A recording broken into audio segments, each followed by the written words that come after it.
Helmet পরবেন হেলমেটের কারণ তো না, হেলমেটটা অবশ্যই পরবে। হ্যাঁ, নিজের জন্য হেলমেটটা পরবে, ঠিক আছে?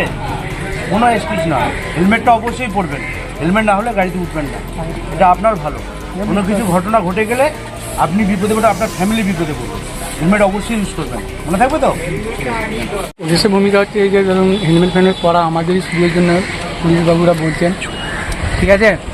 তো আমরা যখন রাস্তাঘাটে বেরোবো হেলমেট ফেলমেট পরে বার হবো, গাড়ি কাগজটা তো ঠিক থাকলে আমাদেরই ভালো। আইনের সঙ্গে গাড়িটা বের করতে পারবো পরে। পুলিশ কি চেক করছে এখন?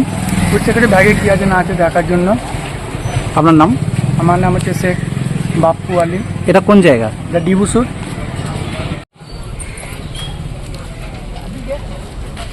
আপনি কে? ও প্লেস আছে। কোথায় যাবেন? আচ্ছা আচ্ছা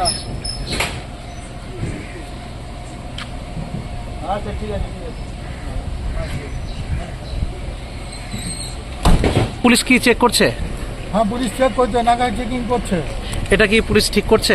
হ্যাঁ, অবশ্যই ঠিক করছে, নইলে তো কি কি বলবেন এই পুলিশের এই ভূমিকাকে, কি বলবেন? দেখুন স্যার, আমরা তো দেখছি বাইরে থেকে, বিহার থেকে, উত্তরপ্রদেশ থেকে, হরিয়ানা থেকে সব দুষ্কৃতীরা আসছে আমাদের রাজ্যে, সব গণ্ডগোল করছে এবং তার জন্য দেখছি যে আমাদের রাজ্যে বদনাম হচ্ছে এবং সব দেখছি অন্য রাজ্য থেকে এসে আমাদের কলকাতায় বসবাস করে আমাদের কলকাতার 12টা বাজিয়ে দিচ্ছে। স্বাভাবিকভাবেই আমরা মনে করছি যে এই সমস্ত লোকদের আমাদের রাজ্য থেকে সরিয়ে দেওয়া দরকার এবং যে কোনোভাবে আমাদের রাজ্য থেকে শান্তি ফিরিয়ে আনতে হবে।